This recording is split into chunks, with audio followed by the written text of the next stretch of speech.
कभी कभी जिंदगी हमें एक ऐसे मोड़ पर ला खड़ा करती है जहां एक छोटा सा सच या एक फैसला सब कुछ बदल के रख देता है।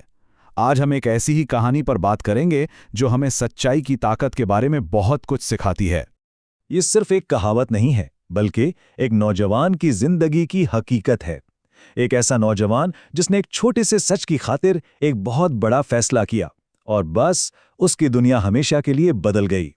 तो ये कहानी है अहमद की। रावलपिंडी का एक नौजवान जो गुर्बत में पला बड़ा था। उसकी ज़िंदगी आप कह लें आसान नहीं थी और यही मुश्किलात उसकी कहानी का सबसे अहम हिस्सा बनने वाली थीं।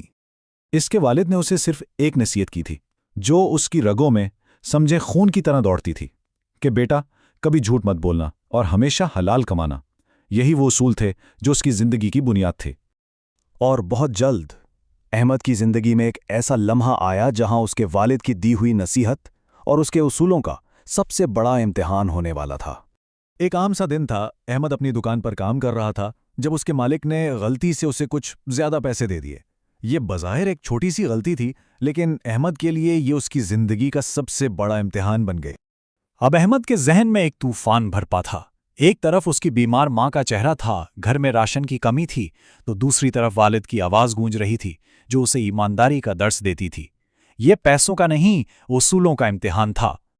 और फिर दिल में वो एक वसवसा पैदा हुआ, अगर मैं ये पैसे रख लूं तो भला किसको पता चलेगा? ये एक ऐसा सवाल है जो किसी भी इंसान के ईमान को हिला सकता है। और यही वो लम्हा था जहां अहमद की असल जंग शुरू हुई। लेकिन अहमद ने जल्दबाजी में कोई फैसला नहीं किया। पूरी रात उसने बेचैनी में गुजारी और आखिरकार उसने वही किया जो उसका दिल और ईमान उसे कह रहा था। उसने वुज़ू किया, नमाज पढ़ी और अल्लाह से सीधे रास्ते की दुआ मांगी। तो अहमद की दुआ और उसके फैसले का नतीजा क्या निकला? अब कहानी इस मरहले में दाखिल होती है जहां उसके अमल का सिला मिलने वाला था।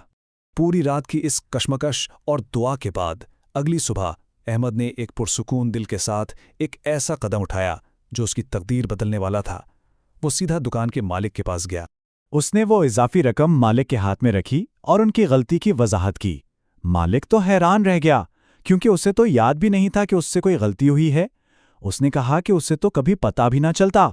जब मालिक ने पूछा कि उसने पैसे वापस क्यों किए, तो अहमद का जवाब बहुत सादा लेकिन बहुत गहरा था। उसने कहा, जनाब, मुझे तो अल्लाह देख रहा था। यही वो यकीन था जो उसके हर अमल की बुनियाद था, चाहे कोई इंसान देखे या ना देखे। अहमद के ये अल्फाज सीधे मालिक के दिल में उतर गए। ये सिर्फ पैसे वापस करना नहीं था, बल्कि उसके पीछे छुपी गहरी ईमानदारी और खुदा पर यकीन था, जिसने मालिक की आंखों में आंसू ला दिए। और उसके फैसले का नतीजा वो तो हैरान कुन था। कुछ दिन बाद मालिक ने उसे बुलाया और एक राज से पर्दा उठाया कि वह इजाफी रकम कोई गलती नहीं, बल्कि उसके किरदार का एक इम्तिहान थी। अहमद इस इम्तिहान में कामयाब हुआ और इनाम के तौर पर उसे पूरी दुकान का मैनेजर बना दिया गया। तो अहमद की ईमानदारी ने उसकी जिंदगी बदल दी। इस पूरी कहानी से हम क्या सबक सीख सकते हैं? अहमद का तजुर्बा हमें सिखाता है कि सच्चा ईमान सिर्फ अल्फाज का नाम नहीं है, बल्कि ये अमल का नाम है। ये इस यकीन का सबूत है कि जो अल्लाह पर भरोसा करता है वो कभी नुकसान में नहीं रहता। इस कहानी के 3 अहम सबक हैं। पहला, ईमानदारी का रास्ता शुरू में मुश्किल लग सकता है। दूसरा, सच्चाई और सब्र अपने आप में ही एक इनाम है। और तीसरा, हकीकी कामयाबी हमेशा उसी को मिलती है जो अपने उसूलों पर कायम रहता है। आखिर में ये कहानी हमें इस पुरानी कहावत पर सोचने पर मजबूर करती है कि आखिर क्यों कहा जाता है कि सब्र का फल मीठा होता है। इसका जवाब शायद हमारी अपनी जिंदगी के फैसलों में ही कहीं छुपा है।